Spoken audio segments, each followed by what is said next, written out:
Welcome to A edu और ए edu के हमारे इस यूट्यूब चैनल में आप सभी का स्वागत है। तो इंटरनेशनल करंट अफेयर्स के अंतर्गत हम लोग कंटिन्यू करेंगे और आगे बढ़ेंगे। तो चलिए शुरुआत करते हैं।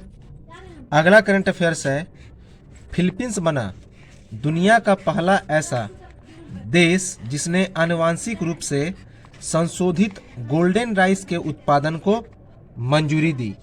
तो दुनिया का पहला देश कौन बना? फिलीपींस, जिसने आनुवांशिक रूप से संशोधित गोल्डन राइस के उत्पादन की मंजूरी दी। याद रखेंगे, गोल्डन राइस।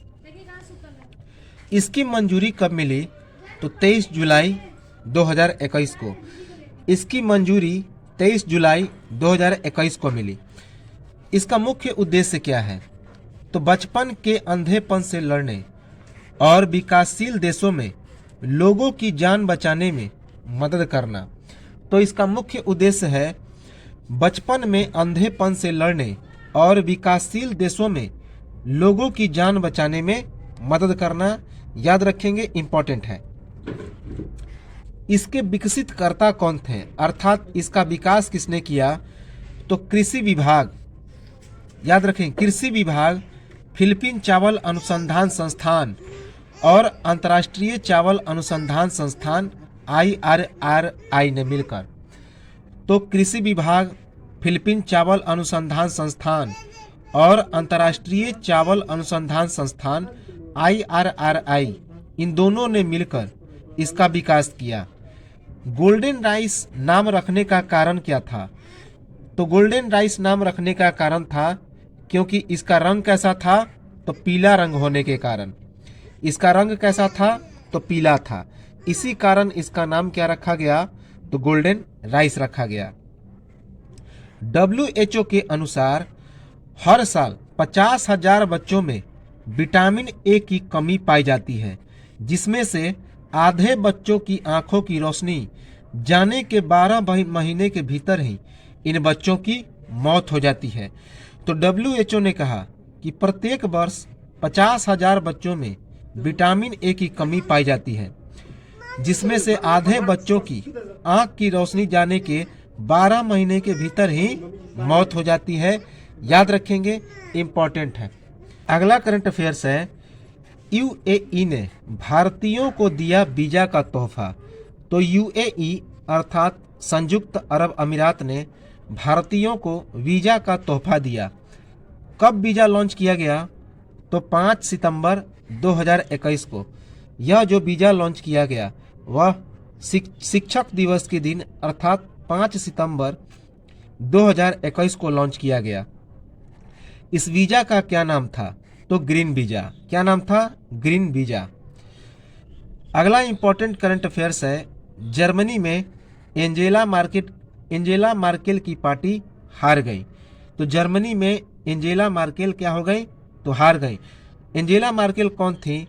तो जर्मनी की चांसलर थी। याद रखेंगे, जो 2005 से अब तक 4 बार जर्मनी की चांसलर चुनी गई। याद रखेंगे, तो जर्मनी की चांसलर एंजेला मार्केल, जो कि 2005 से लेकर अब तक 4 बार जर्मनी की चांसलर रही, वह क्या हो गई? तो उनकी पार्टी हार गई। इसमें विजेता कौन रहे? तो सेंट्रल लेफ्ट सोशल डेमोक्रेट्स। और इसमें विजेता कौन रहे? तो सेंट्रल लेफ्ट सोशल डेमोक्रेट्स अर्थात SPD। याद रखेंगे। अगला करंट अफेयर्स है जो इम्पोर्टेंट है, आने की संभावना है, क्वाड समिट। बहुत इंपॉर्टेंट है, क्वाड समिट 2021। तो क्वाड समिट 2021 याद रखेंगे। क्वाड समिट अर्थात चतुर्भुज सुरक्षा वार्ता 2021। चतुर्भुज सुरक्षा वार्ता 2021। चतुर्भुज इसलिए नाम है क्योंकि इसमें 4 देश शामिल हैं। याद रखेंगे, चतुर्भुज सुरक्षा वार्ता 2021। इसकी मेजबानी किसने की? तो 24 सितंबर 2021 को अमेरिकी राष्ट्रपति जो बाइडेन के द्वारा पहली बार व्हाइट हाउस में इसकी मेजबानी की गई।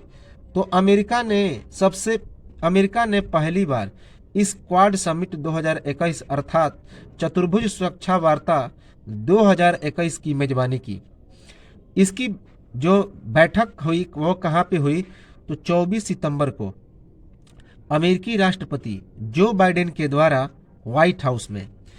और इस बैठक के मुख्य अतिथि कौन कौन रहे, तो भारत के प्रधानमंत्री नरेंद्र मोदी, जापान के प्रधानमंत्री योशिहिदे सुगा और ऑस्ट्रेलिया के प्रधानमंत्री स्कॉट मॉरिसन। तो भारतीय प्रधानमंत्री नरेंद्र मोदी, जापान के प्रधानमंत्री योशिहिदे सुगा और ऑस्ट्रेलिया के प्रधानमंत्री स्कॉट मॉरिसन इसके मुख्य अतिथि रहे, क्योंकि अमेरिका, भारत, जापान और ऑस्ट्रेलिया यही समूह है इस चतुर्भुज सुरक्षा वार्ता के। अर्थात यह जो क्वाड समिट है यह 4 देशों के बीच होने वाला एक वार्ता है।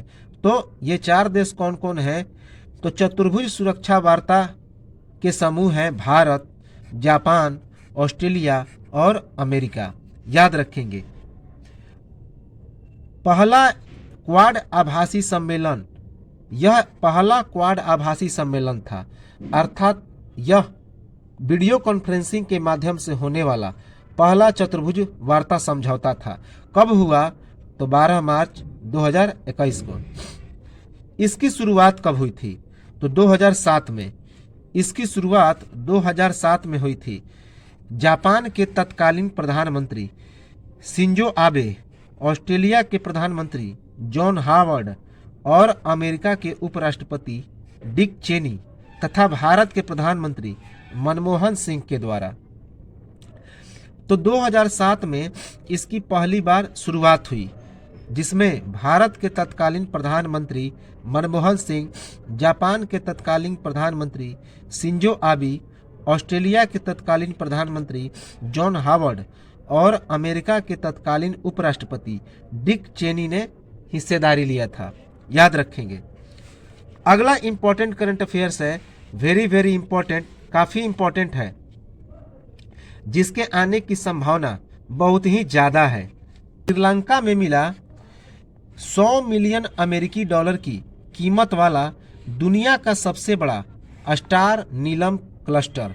याद रखेंगे कि श्रीलंका में 100 मिलियन अमेरिकी डॉलर की कीमत वाला दुनिया का सबसे बड़ा स्टार नीलम क्लस्टर की खोज हुई।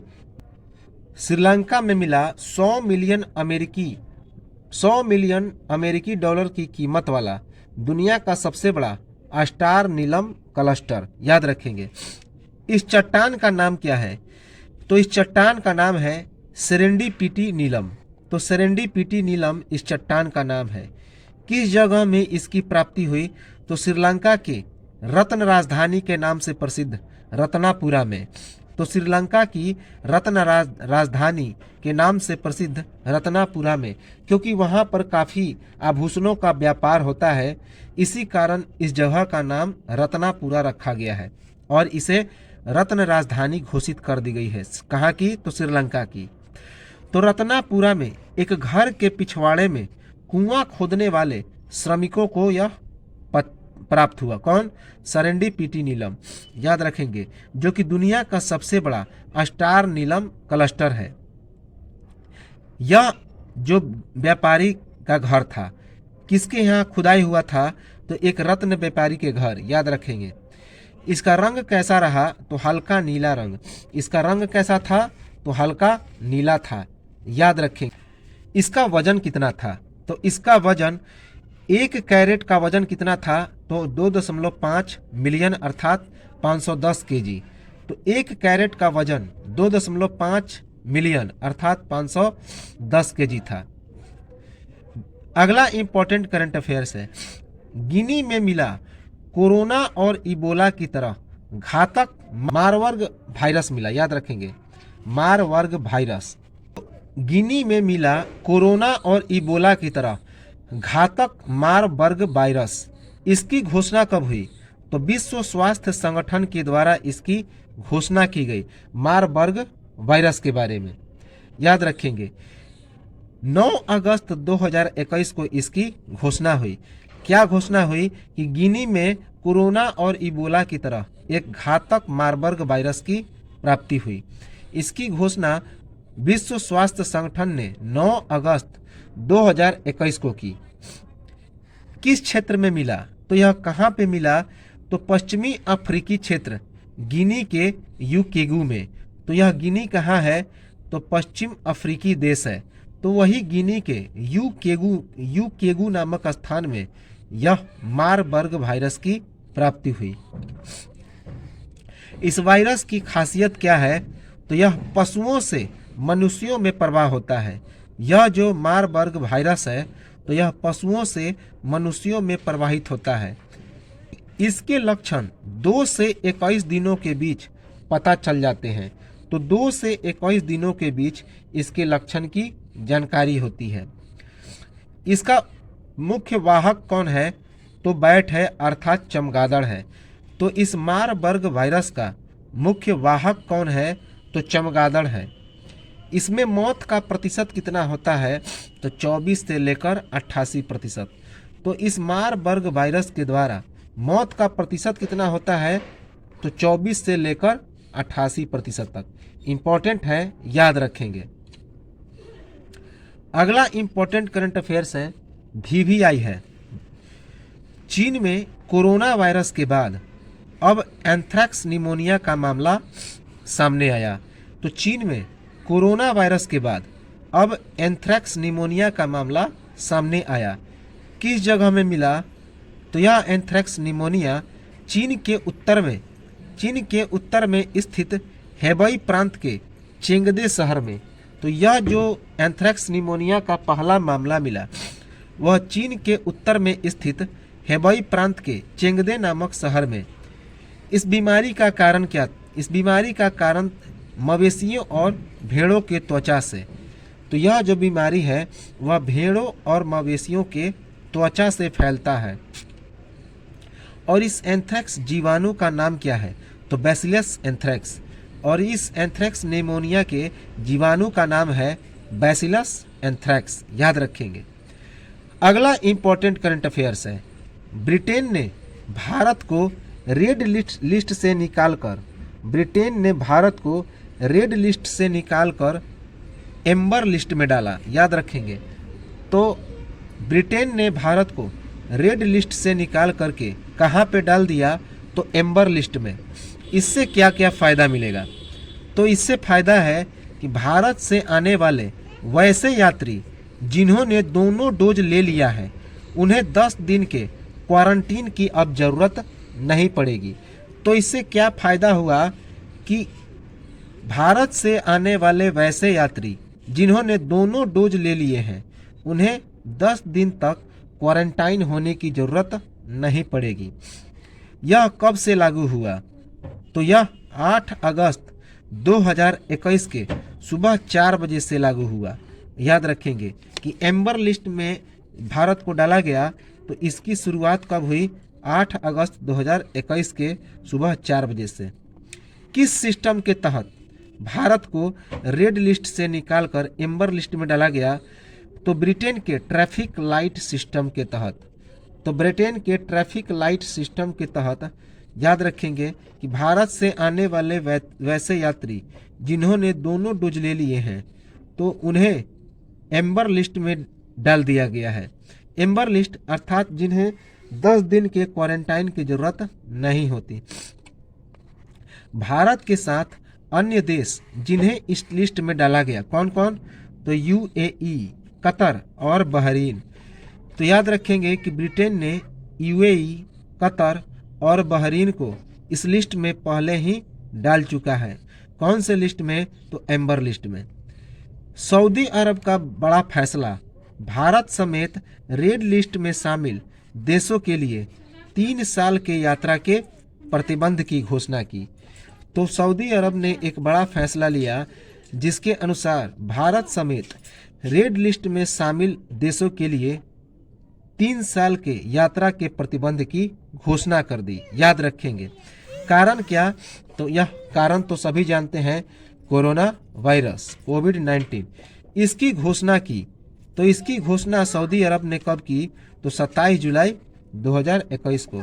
तो 27 जुलाई 2021 को सऊदी अरब ने इसकी घोषणा कर दी। अगला करंट अफेयर्स है चीन ने निर्माण किया परमाणु मिसाइल साइलोज।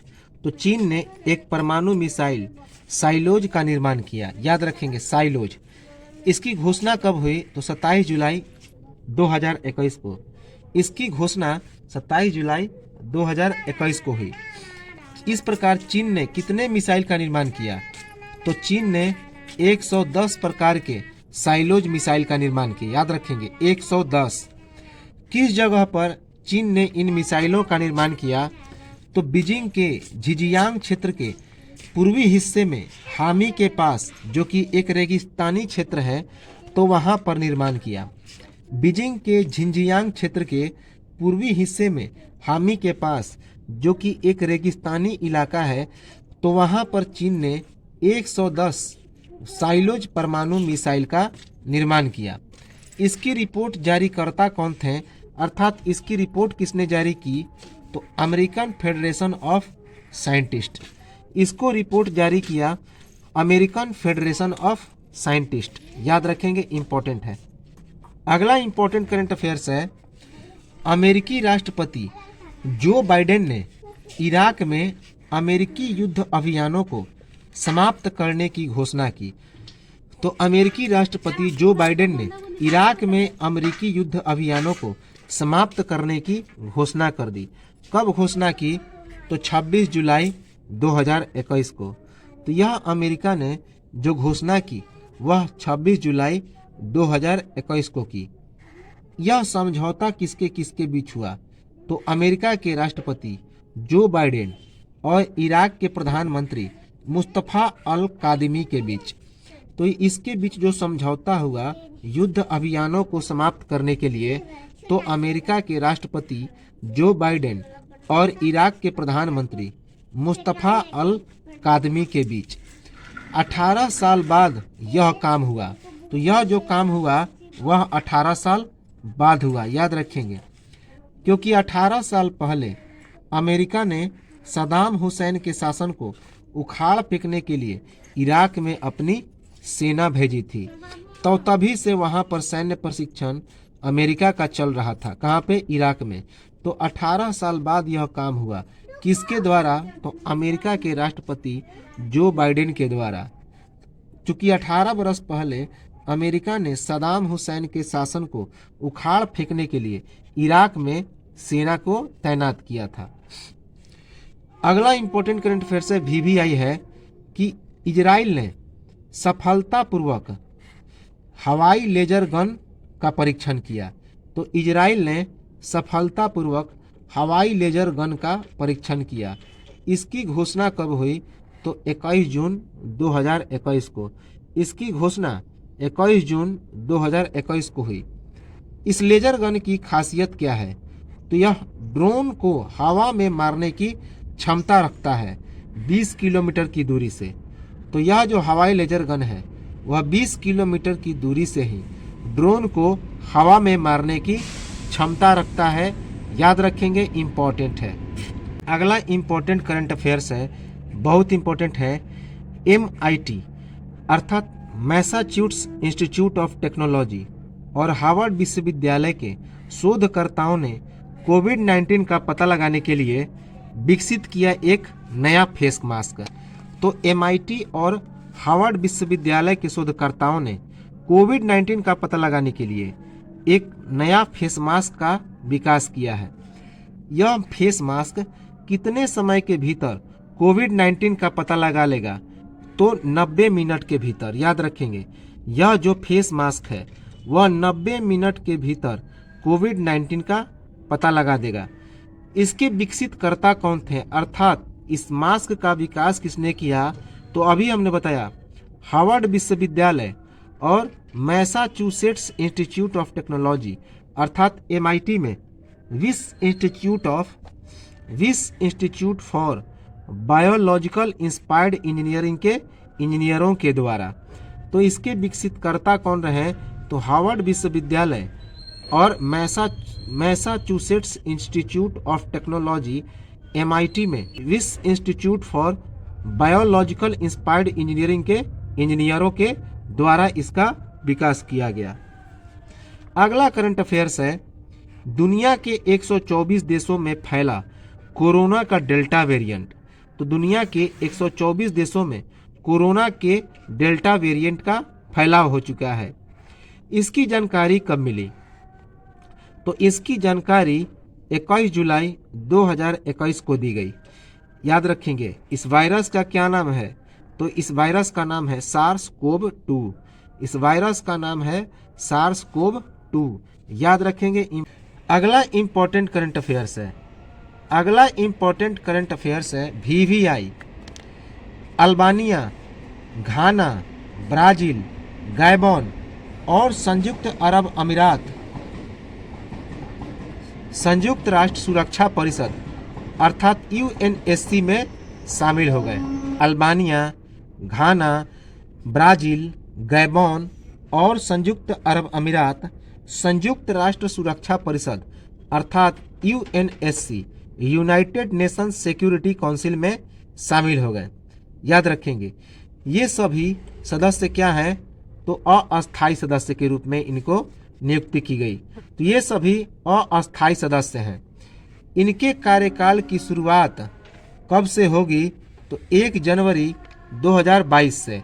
तो इन पांचों देशों का कार्यकाल अर्थात अल्बानिया, घाना, ब्राजील, गैबोन और संयुक्त राज्य अरब अमीरात के जो कार्यकाल है उसकी शुरुआत 1 जनवरी 2022 से होगी। याद रखेंगे। और कब तक कार्यकाल रहेगा? तो 31 दिसंबर 2023 तक। 1 जनवरी 2022 से लेकर इसका कार्यकाल 31 दिसंबर 2023 तक रहेगा। याद रखेंगे किस देश को कितने वोट मिले? तो घाना को 185 वोट मिला, गैबन को 183 वोट मिला, ब्राजील को 181 वोट मिला, संयुक्त अरब अमीरात को 179 वोट मिला तथा अल्बानिया को 175 वोट मिला। याद रखेंगे, इंपॉर्टेंट है। अगला इंपॉर्टेंट करंट अफेयर्स है। अमेरिकी राष्ट्रपति जो बाइडेन ने टिकटॉक और वीचैट पर लगे प्रतिबंध को हटा दिया। तो अमेरिका में टिकटॉक और वीचैट पर प्रतिबंध लगा था, लेकिन अमेरिका के राष्ट्रपति जो बाइडेन ने इसके प्रतिबंध को क्या कर दिया? तो समाप्त कर दिया। याद रखेंगे। इस आदेश पर हस्ताक्षर कब हुआ? तो 9 जून 2021 को। तो इस आदेश पर जो हस्ताक्षर हुआ वह 9 जून 2021 को हुआ। इस चीनी ऐप को पूर्व राष्ट्रपति डोनाल्ड ट्रंप ने प्रतिबंध लगाया था। तो इन दोनों चीनी ऐप पर प्रतिबंध किसने लगाया था? तो पूर्व राष्ट्रपति डोनाल्ड ट्रंप ने यह प्रतिबंध लगाया था। अगला इंपॉर्टेंट है। कांगो में माउंट न्यारागोंगो ज्वालामुखी लगभग 2 दशकों के बाद क्या हो गया? तो फट गया, जिसमें 500 से अधिक घर नष्ट हो गए। तो कांगो में माउंट न्यारागोंगो ज्वालामुखी लगभग 2 दशकों के बाद फटा और इसमें जलकर 500 से अधिक घर नष्ट हो गए। यह जो विस्फोट हुआ वह कब हुआ? तो 22 मई 2021 को। यह जो विस्फोट हुआ वह 22 मई 2021 को हुआ। और यह विस्फोट कहाँ पे हुआ? तो कांगो के गोमा शहर में। यह जो विस्फोट हुआ वह कांगो के गोमा शहर में हुआ। याद रखेंगे, इंपॉर्टेंट है। माउंट न्यारागोंगो एक सक्रिय स्ट्रैटो ज्वालामुखी है, जिसका इसके पहले विस्फोट कब हुआ था? तो 2002 में हुआ था और यह कांगो लोकतांत्रिक गणराज्य में विरुंगा राष्ट्रीय उद्यान के अंदर स्थित है। तो माउंट न्यारागोंगो एक सक्रिय स्ट्रैटो ज्वालामुखी है, जिसका इसके पहले विस्फोट कब हुआ था? तो 2002 में हुआ था। और यह जो माउंट न्यारागोंगो ज्वालामुखी है यह कांगो लोकतांत्रिक गणराज्य में विरुंगा राष्ट्रीय उद्यान के अंदर स्थित है। अगला करंट अफेयर्स है। इजरायली कंपनी इकोपिया भारत में UAE के लिए कर रही है प्रौद्योगिकी का उत्पादन। तो याद रखेंगे कि इजरायली कंपनी जिसका नाम है इकोपिया भारत में यूएई के लिए कर रही है प्रौद्योगिकी का उत्पादन। यूएई अर्थात संयुक्त अरब अमीरात। याद रखेंगे कि इकोपिया नामक एक इजरायली कंपनी है जो भारत में यूएई के लिए प्रौद्योगिकी का उत्पादन कर रही है। इसके साझेदारी की शुरुआत कब हुई? तो 6 मई 2021 को। तो इनके साझेदारी की शुरुआत 6 मई 2021 को हुई। किसके द्वारा? तो अंतर्राष्ट्रीय federation of Indo Israel chambers of commerce के द्वारा। तो अंतर्राष्ट्रीय federation of Indo Israel chambers of commerce के द्वारा। अगला इंपॉर्टेंट करंट अफेयर्स है, वीवीआई है कि ब्रिटेन के मोटर मार्गों पर चलेगी सेल्फ ड्राइविंग कारें। तो खुद से ड्राइविंग होने वाली कार कहाँ पे चलेगी? तो ब्रिटेन में इनके मोटर मार्गों पर, जहाँ पे 4 चक्कों की गाड़ियाँ क्या होती हैं? तो चलती हैं। ब्रिटेन के यह कब बनकर तैयार हुआ? तो 28 अप्रैल 2021 को। यह जो सेल्फ ड्राइविंग कारें हैं यह 28 अप्रैल 2021 को यह बनकर तैयार हुआ। ऐसा कारनामा करने वाला दुनिया का पहला देश कौन बन गया? तो ब्रिटेन बन गया। तो इस प्रकार सेल्फ ड्राइविंग कारों का निर्माण करने वाला पहला देश कौन बन गया? तो वह ब्रिटेन बन गया। इसकी शुरुआत किसने की? तो स्वचालित लेन कीपिंग सिस्टम। याद रखेंगे, स्वचालित लेन कीपिंग सिस्टम ALKS के द्वारा इसकी शुरुआत की गई। याद रखेंगे इनकी गति कितनी जो है वह रहेगी तो 37 मील अर्थात 60 किलोमीटर प्रति घंटा। इन कारों की स्पीड कितनी रहेगी? तो 37 मील अर्थात 60 किलोमीटर प्रति घंटा। अगला इंपॉर्टेंट करंट अफेयर्स है, वीवीआई स्पेस एक्स ने पहली बार किया विस्फोट के बिना स्टारशिप SN-15 का सफलतापूर्वक लैंड। तो स्पेस एक्स ने पहली बार बिना किसी विस्फोट के स्टारशिप SN-15 को लॉन्च किया। इसकी लैंडिंग कब हुई?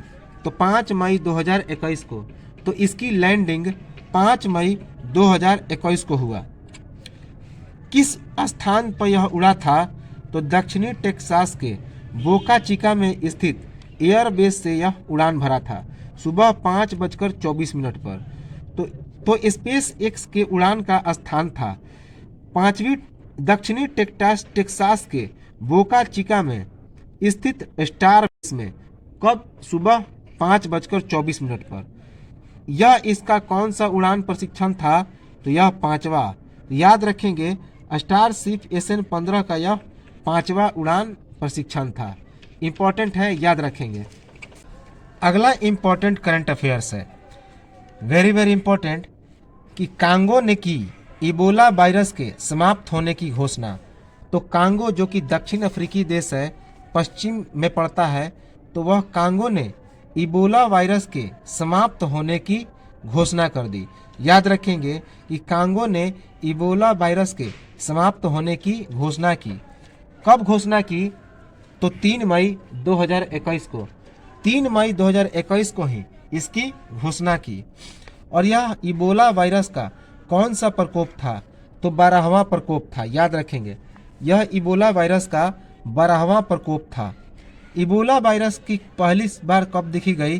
तो पहली बार कांगो की इबोला नदी के पास 1976 में इसकी खोज की गई। तो इसी कारण इसका नाम इबोला वायरस कर दिया गया। याद रखेंगे कि इस इबोला वायरस का पहली बार कांगो के इबोला नदी के पास इसकी खोज हुई थी 1976 में, 1976 में। तो इसी कारण इस वायरस का नाम इबोला वायरस पड़ गया। WHO ने दिया मॉडर्ना कोविड-19 वैक्सीन के उपयोग का आपातकालीन अधिकार। तो WHO ने मॉडर्ना कोविड-19 वैक्सीन के उपयोग हेतु एक आपातकालीन अधिकार को घोषित किया। याद रखेंगे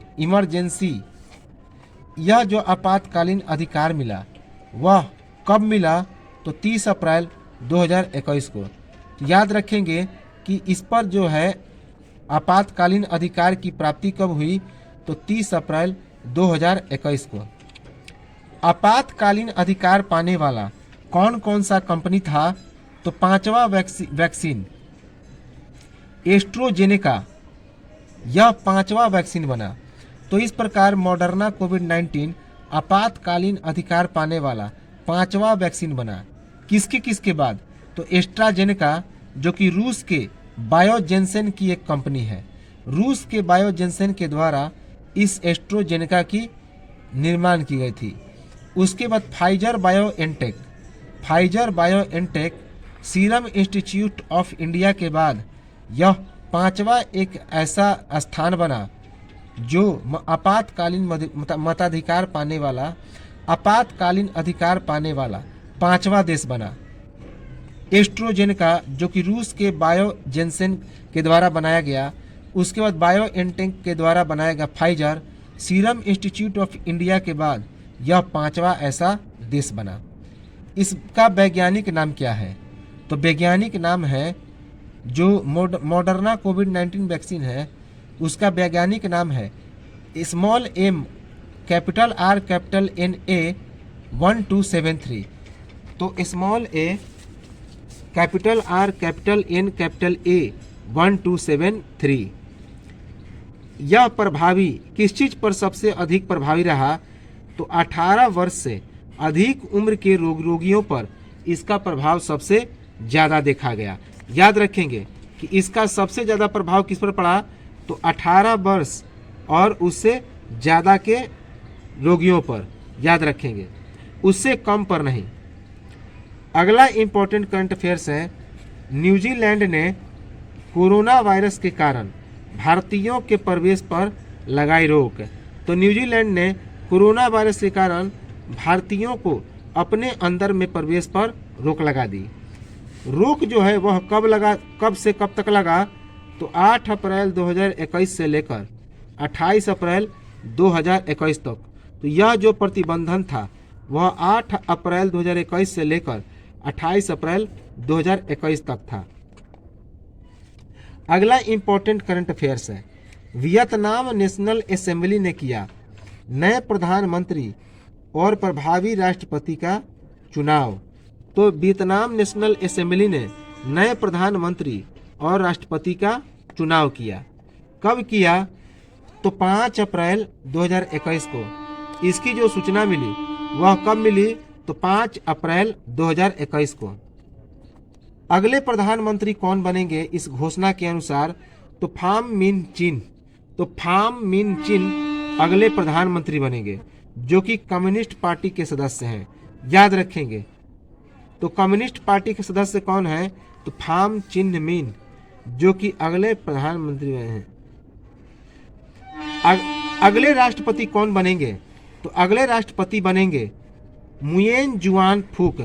तो अगले राष्ट्रपति बनेंगे मुयेन जुआन फूक, याद रखेंगे, जो कि वर्तमान में क्या है? तो प्रधानमंत्री हैं। तो निवर्तमान प्रधानमंत्री मुयेन जुआन फूक को अगला राष्ट्रपति बनाया जाएगा और कम्युनिस्ट पार्टी के सदस्य फाम चिन मिन को अगला प्रधानमंत्री की घोषणा की गई। याद रखेंगे, इंपॉर्टेंट है। अगला इंपॉर्टेंट करंट अफेयर्स है कि स्विट्जरलैंड में सार्वजनिक स्थलों पर चेहरा ढकने पर प्रतिबंध लगा। तो स्विट्जरलैंड ने क्या कहा कि सार्वजनिक स्थलों पर चेहरा ढकने पर प्रतिबंध रहेगा।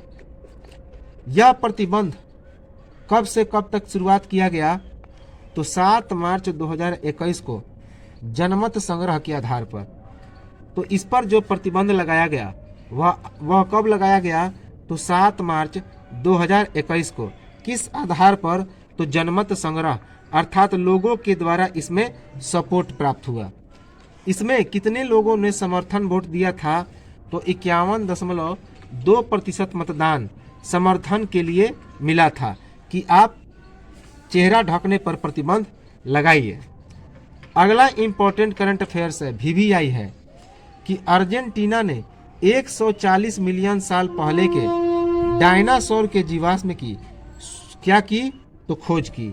तो अर्जेंटीना ने 140 मिलियन साल पहले के एक डायनासोर के जीवाश्म की खोज की। याद रखेंगे खोज कब हुई, तो यह जो खोज हुई वह 1 मार्च 2021 को हुआ। याद रखेंगे यह जो खोज हुआ वह 1 मार्च 2021 को हुआ। किस शहर में इसे खोजा गया, तो अधूरे कंकाल के अवशेष अर्जेंटीना के दक्षिणी क्षेत्र में न्यूक्वेन शहर में खोला गया। याद रखेंगे खोजा गया। तो अधूरे कंकाल के अवशेष अर्जेंटीना के दक्षिण में न्यूक्वेन शहर में यह क्या किया गया, तो खोजा गया। यह किस रूप में था, तो अधूरे कंकाल के अवशेष के रूप में था। यह किस जंगल से संबंधित है, तो पैटागोनियन जंगल से। इंपॉर्टेंट है। तो यह जो 100 साल मिलियन पहले डायनासोर का जीवाश्म मिला है, तो वह पहले किससे संबंधित था, तो पैटागोनियन जेल से संबंधित था। याद रखेंगे इंपॉर्टेंट है। इस जीवाश्म का नाम क्या है, तो निंजा टिटन। इस जीवाश्म का नाम रखा गया है निंजा टिटन। यह जो जीवाश्म है किस डायनासोर का सदस्य है, तो डायनासोर के सबसे पुराने ज्ञात सदस्य टिटैनासोर के अवशेष प्राप्त हुए हैं। तो याद रखेंगे यह डायनासोर के सबसे पुराने ज्ञात सदस्य टिटैनोसोर के अवशेष हैं। याद रखेंगे इसके शोधकर्ता कौन है, तो इस 140 साल मिलियन के पहले के डायनासोर के जीवाश्म के लिए शोध किन किन व्यक्तियों ने किया, तो national council for scientific and technical research of Argentina अर्थात कोनीसेट ने। तो national council for scientific and technical research for Argentina याद रखेंगे अर्थात कोनिसेट CONICET ने इसका क्या किया, तो शोध किया। अगला इंपॉर्टेंट करंट अफेयर्स है। रूस और चीन ने किए चंद्र अनुसंधान स्टेशन के लिए एक समझौता ज्ञापन पर हस्ताक्षर। तो रूस और चीन ने मिलकर चंद्र अनुसंधान स्टेशन के लिए एक समझौता ज्ञापन पर हस्ताक्षर किया। याद रखेंगे यह हस्ताक्षर कब हुआ, तो 9 मार्च 2021 को। वह 9 मार्च 2021 को हुआ वीडियो कॉन्फ्रेंसिंग के जरिए। याद रखें कि इनके बीच जो हस्ताक्षर हुआ वह 9 मार्च 2021 को वीडियो कॉन्फ्रेंसिंग के जरिए हुआ। तो 9 मार्च 2021 को चीन के राष्ट्रीय अंतरिक्ष प्रशासन के प्रमुख झांग केजियान तथा रोको असमोस के प्रमुख दिमित्री रोगोजिन के बीच हुआ।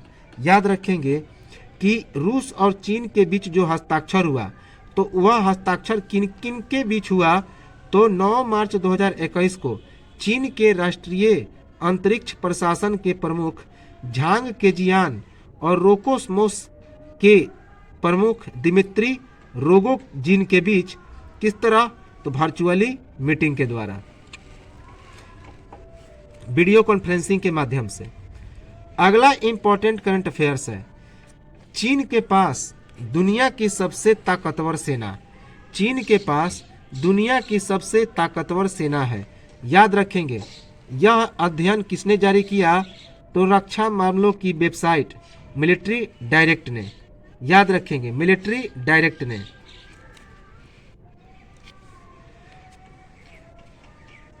तो इसके अध्ययन जारीकर्ता कौन थे, तो अध्ययन जारीकर्ता रक्षा मामलों की वेबसाइट मिलिट्री डायरेक्ट। तो रक्षा मामलों की वेबसाइट मिलिट्री डायरेक्ट ने यह घोषणा की है कि चीन के पास दुनिया की सबसे ताकतवर सेना है। यह अध्ययन कब जारी हुआ, तो 21 मार्च 2021 को।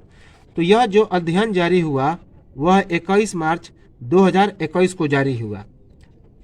इसमें चीन को कितने अंक प्राप्त हुए, तो चीन में 100 में से 82 अंकों के साथ प्रथम स्थान हासिल हुआ। तो चीन को 100 में से 82 अंकों के साथ प्रथम स्थान हासिल हुआ। सेना पर सबसे ज्यादा अर्थात $732 अरब खर्च करने वाला अमेरिका 74 अंकों के साथ दूसरे स्थान पर है, जबकि 69 अंकों के साथ रूस तीसरे स्थान पर है, जबकि 61 अंक के साथ भारत चौथे स्थान पर है। तो याद रखेंगे, इम्पोर्टेंट है कि दुनिया में यदि ताकतवर सेना की बात की जाए तो भारत का स्थान चौथे स्थान पर है, जबकि चाइना 100 में से 82 अंकों के साथ प्रथम स्थान पर काबिज रहा, जबकि 58 अंक के साथ फ्रांस 5वें स्थान पर रहा। तो याद रखेंगे कि फ्रांस को 5वें स्थान पर रखा गया है और उसके अंक कितने थे, तो 58। याद रखेंगे, इंपॉर्टेंट है, VVVVI। अगला करंट अफेयर्स है, चीन में आइसक्रीम में मिला कोरोना वायरस। तो बेहद इंपॉर्टेंट चीज है कि किस देश में आइसक्रीम में कोरोना वायरस मिला, तो चाइना में। किस आइसक्रीम में मिला, तो चीन के तियानजिन क्षेत्र में इकोयाडो फूड कंपनी के द्वारा उत्पादित आइसक्रीम में क्या मिला, तो कोरोना वायरस की पुष्टि हुई। तो चीन में आइसक्रीम में मिला कोरोना वायरस। किस आइसक्रीम में यह कोरोना वायरस मिला, तो चीन के तियानजिन क्षेत्र में इकोयाडो फूड कंपनी के द्वारा उत्पादित आइसक्रीम में। अगला इंपॉर्टेंट करंट अफेयर्स है, अमेरिकी आर्थिक ब्लैक लिस्ट में चीनी तेल दिग्गज कंपनी शामिल हो गई।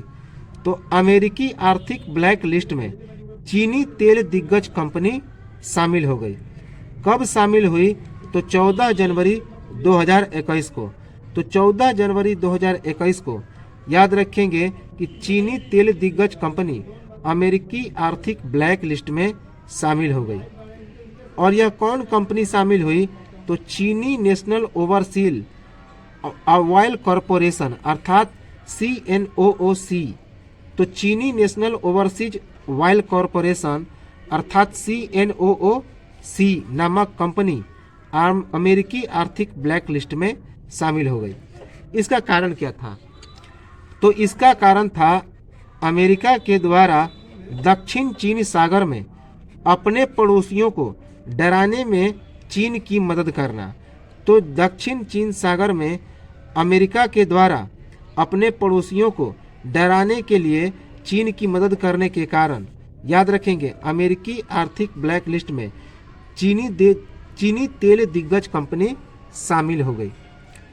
अमेरिका ने सैन्य विमान इंजन जैसी सैन्य वस्तुओं को विकसित करने, उत्पादन करने या उन्हें मेंटेन रखने की क्षमता के कारण अपनी सैन्य एंड यूजर अर्थात MEU सूची में चीनी कंपनी स्काई जोन को भी शामिल किया है। तो वेरी इंपॉर्टेंट है कि अमेरिका ने सैन्य विमान इंजन जैसी सैन्य वस्तुओं को विकसित करने, उत्पादन करने या उन्हें मेंटेन रखने की क्षमता के कारण अपनी सैन्य एंड यूजर अर्थात MEU सूची में चीनी कंपनी स्काई जोन को भी शामिल किया है। याद रखेंगे स्काई जोन। तो ये तो था हमारा आज का इंटरनेशनल करंट अफेयर्स। अगले वीडियो में हम लोग इस अंतर्राष्ट्रीय घटनाक्रम को समाप्त करेंगे और चलेंगे पर्यावरण और पारिस्थितिकी घटनाक्रम की ओर। तो लाइक, सब्सक्राइब और कमेंट जरूर करें और बार बार इसे रिपीट करके सुनते और देखते रहें और आसानी से ये चीज़ें याद हो जाएंगी। तो चलिए मिलते हैं हम लोग अगले वीडियो में, तब तक नमस्कार और जय हिंद।